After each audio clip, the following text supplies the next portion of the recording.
Así opinaban Santiago Mascheroni de la UCR, del Frente Progresista, y de Eduardo Tonioli del Movimiento Evita dentro del Frente para la Victoria.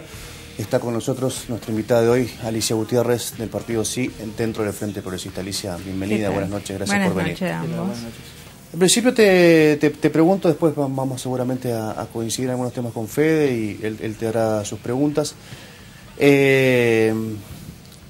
Me parece que algunos no entienden que la situación es muy grave, muy delicada, y se montan enseguida en una campaña para desacreditar, para seguir llevando combustible y el bidón, ¿no?, al incendio. Hablo concretamente de lo que pasó anoche en la Cámara de Diputados de la Nación con el Cuervo Larroque, que tiene sus adeptos también en Santa Fe, gente con mucha responsabilidad, elegida por el pueblo, que se monta esa campaña de desprestigio, cuando me parece todos deberían tirar para el mismo lugar y pensar de acá hacia adelante cómo salimos de esta situación en la cual la institución policial está muy cuestionada a través de una situación real y que no beneficia a nadie que seguir, digamos, desacreditando e insultando a través de distintos voceros. ¿Cómo lo ves vos a toda esta situación? Yo creo que desacreditar, en primer lugar, nadie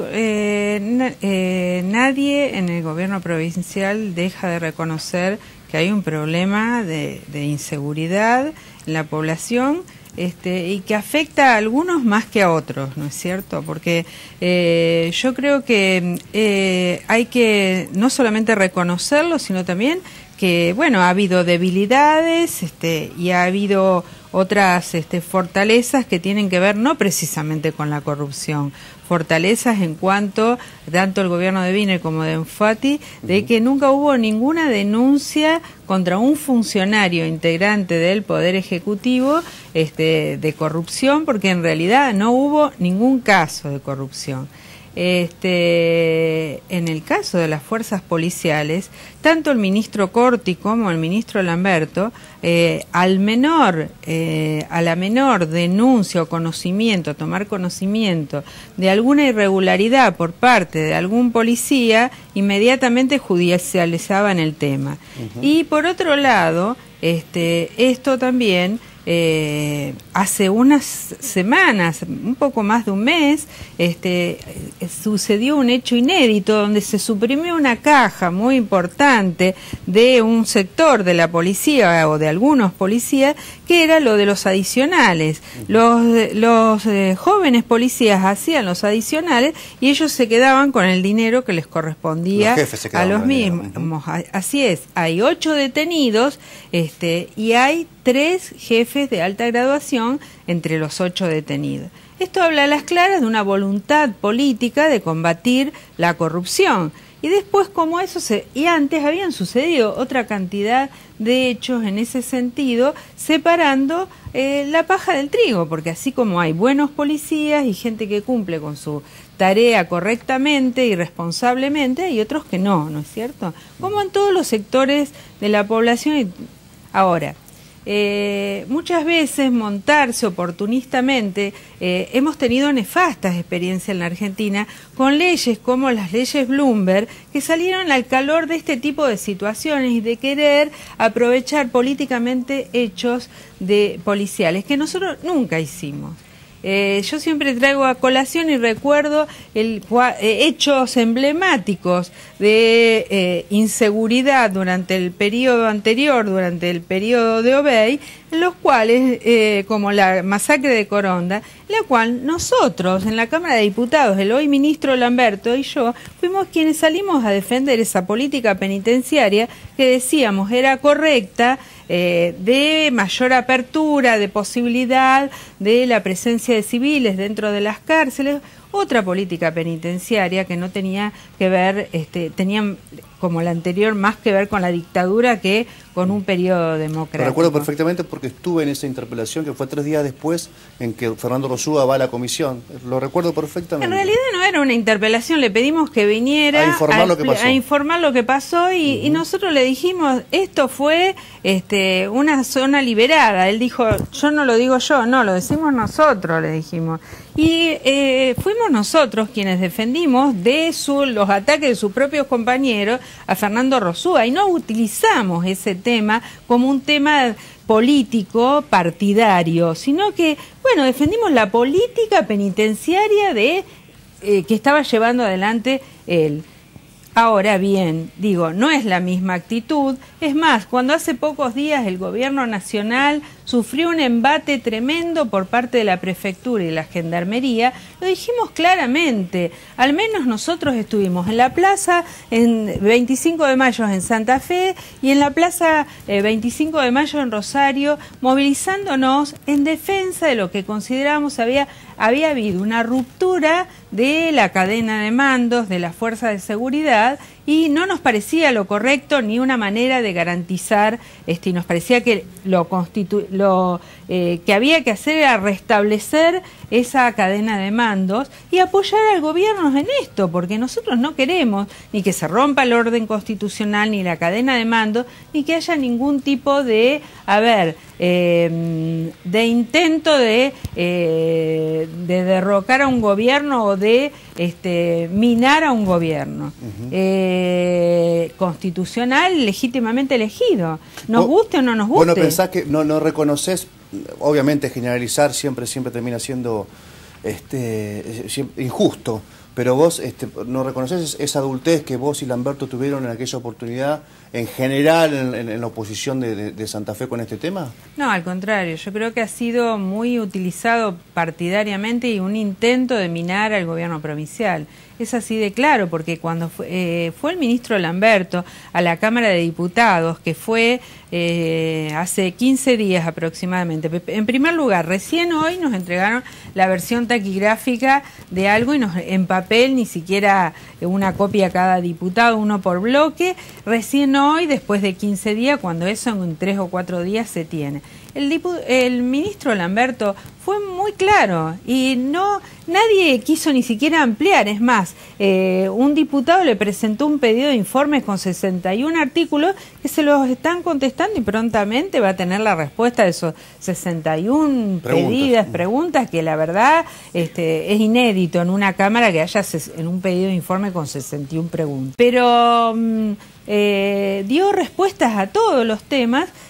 No hubo más que preguntar y la verdad que bueno, después salieron y cada uno dijo lo que quiso, ¿no? Como que no había contestado o no había dado y nadie dejó de reconocer los errores y las virtudes que se había tenido, lo que se estaba haciendo en la lucha contra la corrupción. Nadie inclusive dijo ni bien ni malo de Toñoli, está en manos de la justicia tiene que investigar y esperemos que investigue correctamente y que haga lo que tiene que hacer. Vos recién te referías a ese tema, ¿no? Federico. No, ahora me imagino debe haber, diputada, una autocrítica dentro del Frente Progresista, la debe haber, no digo que tendría que haberla, me imagino que debe haber. Y en esto me estaba acordando de esto que dice usted, ¿no?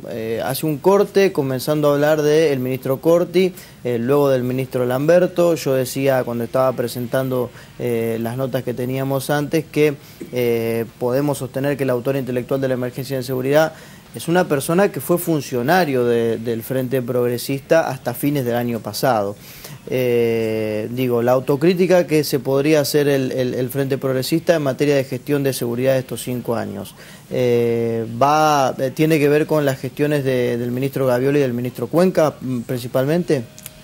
Yo diría que en la gestión del ministro Cuenca se llevaron adelante algunas medidas importantes. Donde le veo mucha flaqueza es en el periodo de Gaviola. La verdad que sí hubo, a mi entender, muchas flaquezas y que retomó en ese sentido transformador el ministro Corti, y después por diferencias con el gobierno, pero no tenía nada que ver con el tema de la corrupción, bueno, él se va y asume el ministro Lamberti, que hay una continuidad en ese sentido de las medidas transformadoras. Que no, también uno tiene que aprovechar los periodos de crisis como estos para seguir profundizando esas transformaciones y para mejorar de muchas cosas que hace falta mejorar, pero no es que a través de una propaganda como puede ser esta ley de emergencia en seguridad, que en realidad lo que busca, porque ustedes bien lo decían, en 18 meses todo lo que está planteado ahí como objetivo es irrealizable, ¿no es cierto? Y algunas cosas rondan lo inconstitucional. Entonces, hay que... Realmente es un proyecto que tiene que ver con esto de, supuestamente, de ayudar al gobierno, pero en realidad se lo ayuda de otra forma a un gobierno, no tratando de minar al gobierno, sino de sentarse a una mesa y decir, bueno, sí, acepto sentarme a una mesa y proponer cosas. Hasta ahora no hemos escuchado. Esto no son propuestas, en realidad es un decálogo de buenas intenciones, nada más, o algunas no tan buenas, ¿no es cierto? Porque yo le quiero decir algo, tiene un marcado sesgo ideológico en contra de los sectores populares. Le voy a decir por qué, porque en realidad lo que quiere es investigar a los pobres, que supuestamente son los que cometen los delitos que afectan a los sectores medios, como bueno, los que habitualmente ocurren de arrebatos, motochorros y otro tipo de cosas, pero no apunta a investigar los delitos de alto rango, como son los delitos tributarios, el lavado de dinero. A eso no apunta en ningún lado. Bueno, uno se imagina, ¿no? O yo me estaba pensando también, generalmente cuando uno discute muy fuerte con un amigo, se pelea, o con la pareja de uno, con un compañero de trabajo, se va pensando muchas veces, de esto no se vuelve. Después de la barbaridad que nos dijimos o que nos hicimos, no se vuelve. ¿Se va a poder volver si el peronismo logra interpelar públicamente al ministro de Seguridad, Raúl Lamberto, en los próximos días? Mire, que yo tenga noticias, no hubo nunca una interpelación a un ministro, nunca se permitió la interpelación de ningún ministro en la Cámara de Diputados de la provincia de Santa Fe del 83 para acá. Es más, del 91 al 2006, nunca fue, pero no es interpelado, nunca fue a la Cámara a dar alguna explicación ningún ministro. Solamente en el año 2006 fue Rosúa, por, bueno, yo era diputada en ese momento, por una cantidad de hechos que habían sucedido, y uno de ellos había sido precisamente cuando Alejandro Rossi, en la circunvalación de Rosario, agrede con un arma de fuego, saca un arma de fuego y amenaza a un taxista. Y habían sucedido una cantidad de hechos importantes, muy importantes, pero nunca había ido desde el 91 en adelante un ministro de gobierno o un secretario de seguridad a la Cámara de Diputados, ¿no? Alicia, nos queda la verdad que muy poquito tiempo porque tenemos otros invitados. Sé que siempre fuiste bastante honesta, bastante directa. ¿Te parece que resolvió bien esta crisis el gobierno provincial, digamos, dándole poder al segundo de Toñoli, que uno imagina, y algo debería haber sabido, estaba en permanente contacto con Toñoli, y más allá que Toñoli, insisto, la prueba contra él es muy flaca y rige el estado de presunción de inocencia? Fue una salida de la crisis muy, yo escribí en un momento, muy capangueril, ¿no? Dando una señal hacia la policía, me pareció a mí como que nada había pasado. No sé cómo lo viste vos. No, yo creo que no, al contrario, se le está transmitiendo a la policía, a todos, desde el jefe para abajo, que no se va a tolerar ningún nivel de corrupción, y que quien sea, digamos, de alguna manera haya una denuncia concreta y sea investigado y realmente se ha corroborado esto, sale de la fuerza. Y también se les ha exigido que quien quiera acompañar, acompañe, y quien no quiera, se retire de la fuerza. Eso es muy concreto. Y yo creo que es una buena señal, una muy buena señal. A lo mejor nunca fue explicitada tan claramente hacia los miembros, sobre todo de los oficiales de más alto rango, ¿no? Gracias, Alicia, por la visita. Gracias, Fede, por tus aportes. Vamos a una pausa. Vamos a seguir hablando de este tema, pero no digo desde otro lugar, porque Alicia más o menos también lo abordaba, la cuestión del impacto de los sectores populares en los barrios, en Santa Fe, de este gran flagelo que es el narcotráfico, el consumo y la vinculación con muchas veces hechos de violencia. Pausa y ya hablamos con dos dirigentes barriales.